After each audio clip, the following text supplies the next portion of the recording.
Hey, what's up, everybody? It's me, Don Weep here, back with another part 5, for What If Deku Had Rewind. If you guys haven't already, please make sure to go back and watch the previous parts. Last time the Sports Festival arc has taken place, with Deku claiming victory, of course, and Overhaul has taken notice of Deku much earlier on due to his unique quirk that he would possess, as well as us revealing the info that Eri and Deku are actually cousins, with them sharing a great-grandfather, making them second cousins and related. That's how their quirks are so similar, almost identical in fact. Please consider hitting the like button on this video if you enjoy it, as well as hitting the subscribe button if you want more content from me in the future. Before we get into the part, I just wanted to bring up a video that I'll be posting soon, which will be called The Dark and the Light from Hunter x Hunter, which will be an analysis video that I'll be making on the two characters who are the main protagonists, Kilo and Gon from Hunter x Hunter.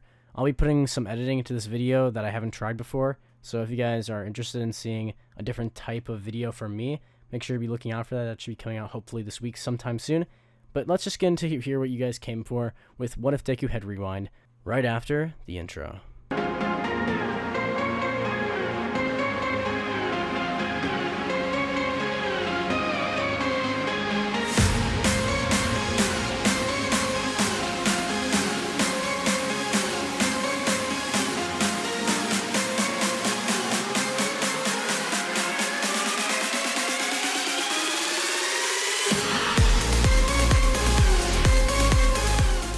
Damn it!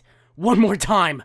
Gran Torino would laugh, as he then sees Deku chases him around the room, bouncing around just like an Energizer bunny, as Deku visualizes in his head the image that he's been practicing for almost a week on how to master. Merely only 5 days ago, Deku had begun grasping the power of what he's called full cowling, one for all.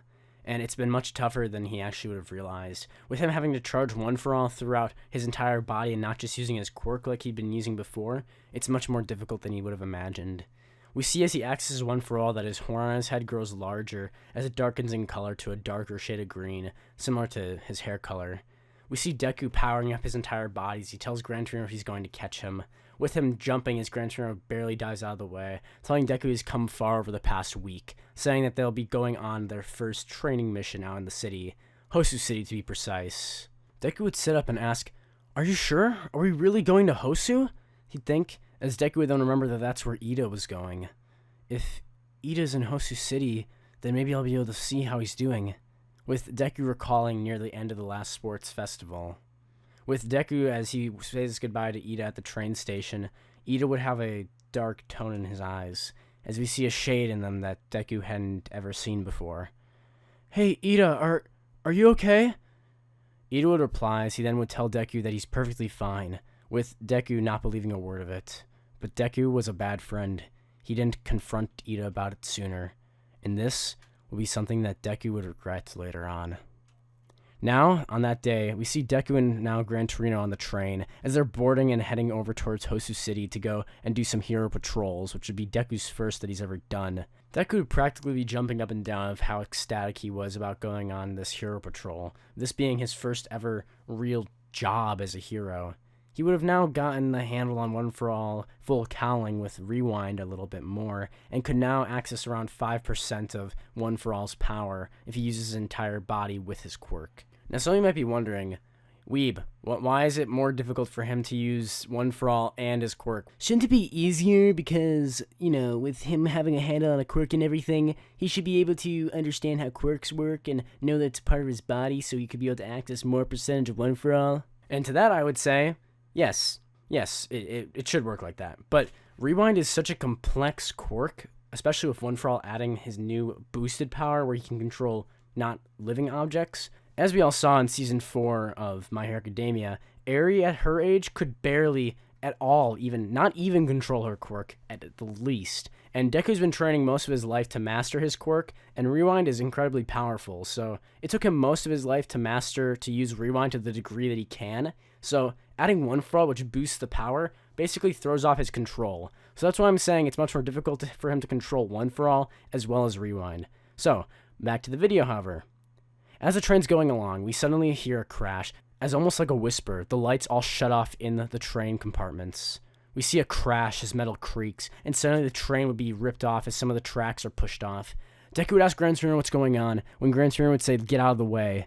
Suddenly, there'd be a Nomu there, who's about to hop into the train and start attacking civilians. Gran Torino would tackle the beast, the Nomu, as he goes flying out of the train, telling Deku to get out and find the nearest hero agency to report the Nomu sighting. Deku would scream, Gran Torino! As Torino goes flying out using his quirk to push himself and the Nomu away from the civilians. Deku would then stand up as he tells everyone to be calm, with him saying he'll fix the train immediately. As everyone clears out of the way, Deku would run over to the side of the wall as he uses rewind. Alright, here we go. Electricity of green and dark green colors would then burst off his horn as he uses One for All, and combined with rewind would then rewind the train back to a few seconds before the Nomu attacked it. As the train would then move itself automatically back onto the train tracks, everyone would cheer as the civilians thanked Deku for his help.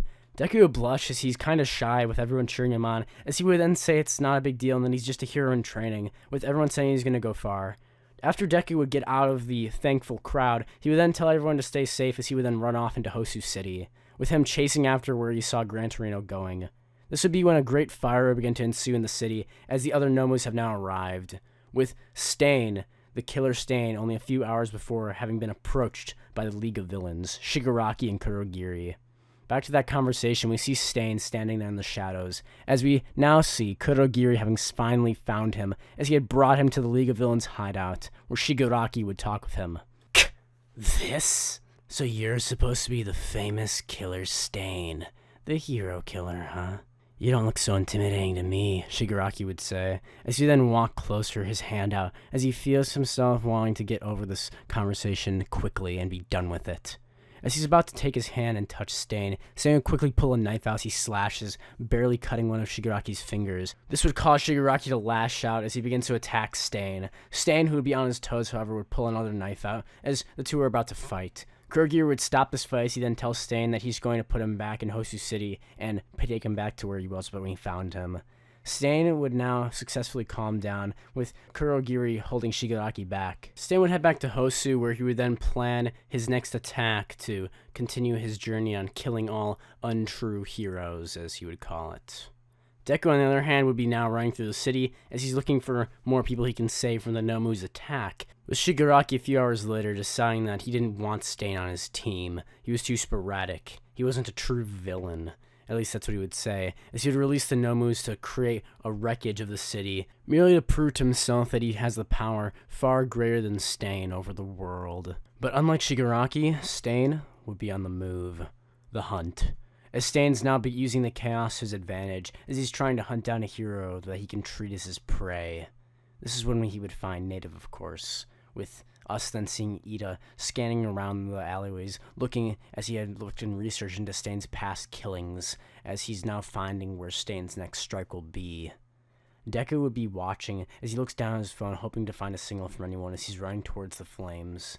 This would be when he would break off from the rest of the group of the other heroes that had assembled and were heading towards the chaos, and he would then go down the back alleyways, utilizing One for All full cowling to boost his speed and agility, as he would climb up the wall and now be jumping along buildings looking down. Suddenly he would see Stain, and as that's what Deku would predict would happen, with Iida and him and everyone else eventually finding out in the news what happened to Ingenium after Stain's attack. Iida would be out for blood, but so would Stain. We see Iida now fighting against Stain and losing, as Stain's much more adept at combat and has more experience than Iida has. Even though Iida has a speed advantage, it wouldn't last for long, as one cut, and that was the end, as Stain would then lick the blood and paralyze Iida using his quirk. Suddenly, as he's about to finish off Iida with the blade, we get a punch to Stain's face at full power, as Stain's already lost the fight, and he doesn't even know it. We see Deku standing there as he yells at Stain, "I won't let you hurt my friends!" He would tell Stain this as he then charges up with electricity now charging over his entire body, his horn glowing as he has rewind and One for All in perfect sync. One for All, full cowling! Stain's eyes couldn't even keep up with the speed of Deku's body, as Deku throws a flying kick directly at Stain's head. Stain would barely block it as he has to use all of his superhuman senses in order to avoid these attacks. Deku would now begin to use rewind as well. Deku would tell Stain and warn him that if Stain couldn't stay out of Deku's range, then the fight would be over before it could even begin. Deku would suddenly use a kick of speed as he flies towards Stain, who would barely be able to, and not even get out of the way. This would already be the end of the fight. Yeah, I'm sorry to be climactic, but Deku's rewind ability is pretty broken if he uses it like this. And Deku isn't messing around, as Stain actually almost killed Native and his friend Iida, so he'd just take Stain out immediately, with Deku utilizing rewind on Stain's body and rewinding Stain back to a toddler. Stain would realize what's going on as he's now in a toddler body, and his muscles that he'd been working years on developing were now gone. Well, that's it, Deku would say as he then brushes himself off. He was actually pretty fast, Deku would think in his head, as Stain had been able to avoid most of his attacks, but Deku was just way too strong of an opponent. As long as Deku can touch someone in time, even once, and he has rewind activated, he can rewind their bodies to an age before they can fight. Deku's quirk is pretty OP when it comes to fighting villains. And I'm not going to nerf it in this video just because of the fight's sake, because in reality, he probably would have done this not to protect Stain and also the other heroes, Iida and Native.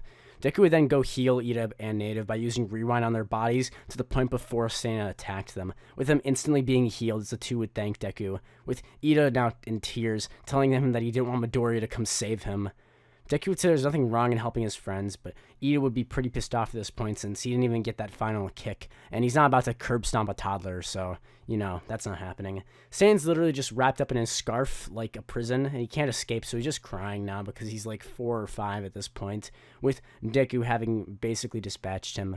Deku would tell Stain that after they take him to prison, Deku will rewind him back to his age before his fight with Deku. Suddenly Todoroki would come running around the corner. He would see Iida, a hero, as well as Deku, Midoriya, standing there. What happened? Todoroki would ask, with Todoroki running over to the group and asking what happened if there was something that went wrong, since he had thought that Midoriya had been in trouble, so he'd broken off from Endeavor and the other heroes who were in Hosu. Midoriya would be happy to see Todoroki, as he would tell him that they need to go and help Gran Torino and the other heroes fight the Nomus. Todoroki and then Deku would ask Iida if he can fight, with Iida nodding, saying after Deku healed him he was all set.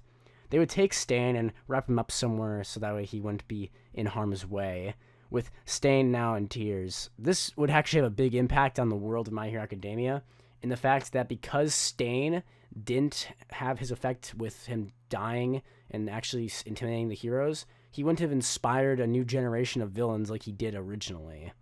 But anyway, back to the story. We see Deku, Todoroki, and Iida heading over to where the Nomus are, with Endeavor as well as the other heroes taking care of them. Deku could easily use One For All combined with Rewind to rewind the Nomus back to people before they had their quirks, which made Deku basically the perfect weapon against All For One's Nomus, with All For One still not yet aware of this threat. Deku, Todoroki, and Iida would be thanked for their assistance, and that's when they would take the heroes over to show them the killer Stain. Stain would be in a small child's body at this point, and they wouldn't believe that it was Stain until Deku would tell them to watch this. Deku's horn would begin to glow as he then would take his hand and touch Stain before closing his eyes and then re-aging Stain back to before he had used a rewind on him. Stain would suddenly fall to the ground in a heap as he tries to get up and try and fight back, but before he could do anything, all the heroes were around him and putting him in handcuffs. Stain would be cursing as he sees the flying Nomu now coming down to try and swoop on Deku. Stain would force himself out of the hero's crowd as he would jump out and save Deku from the flying Nomu just as it grabs onto him, using his teeth and biting onto the Nomu's wing and pulling it to the ground. As Deku would be freed, he would have been caught off guard as he runs over and grabs the Nomu before deactivating the Nomu and returning it back to its human form. Stain's pure bloodlust would have terrified the heroes, and they would have taken him immediately back into custody and asking if Deku was alright.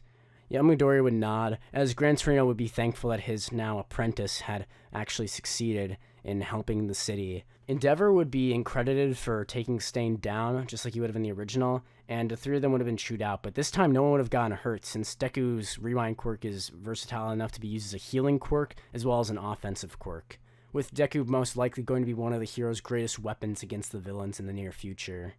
Deku, Iida, and Todoroki would then go back and finish their work studies as they already would have had, with Gran Torino being proud of Deku and telling him that as long as he keeps working on full cowling, he'll eventually be able to use 100% of One For All. Deku would head back to UA along with the rest of the students who'd all learned something over their break from school while they'd been out on the job at their hero work studies, With Deku now heading back to the class and walking through the door of Class 1A, everyone would be excited to see him, especially, well, everyone except really Bakugo. Everyone said that they saw the fights with the Nomus happening on TV, and Deku totally saved the day, with him already building his reputation as one of the heroes that saved a ton of damage from Hosu City, as after the Nomus attack, Deku used Rewind on all the buildings, making basically no damage. Deku's quirk would actually be recognized in a hero magazine covering different heroes, their quirks and such, covering Deku, in fact, as a new rookie in their section about potential heroes in the future, which would include regular stars like Mirio and the Big Three from UA, as well as other hero schools. Midoriya would have a small section about the Hosu City incident and how useful his quirk was for revitalizing the city as well as saving people with its healing powers.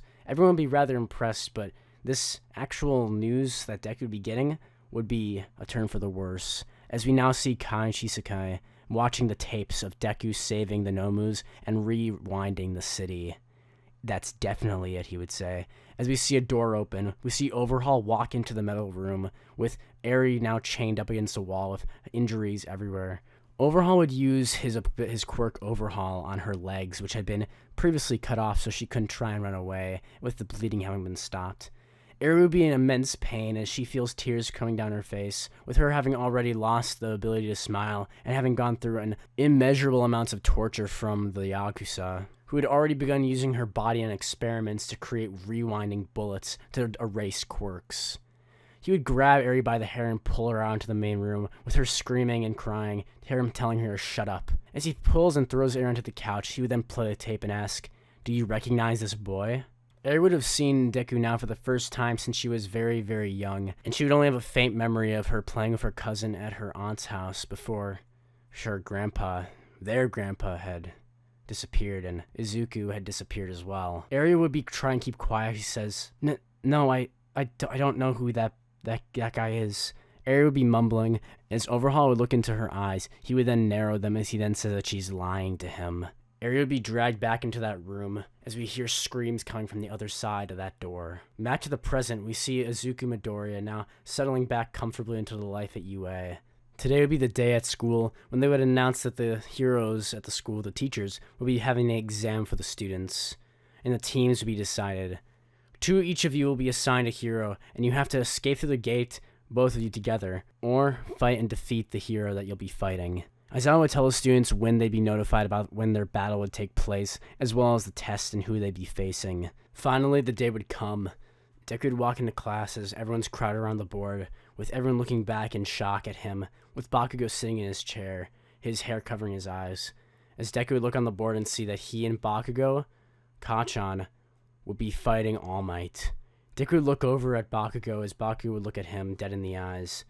"Are you ready for this, Deku?" Bakugo would say, with the two being more mutual since they both were equally in power as children. Bakugo would still have a strong rivalry with Deku, but at least the two of them could work together.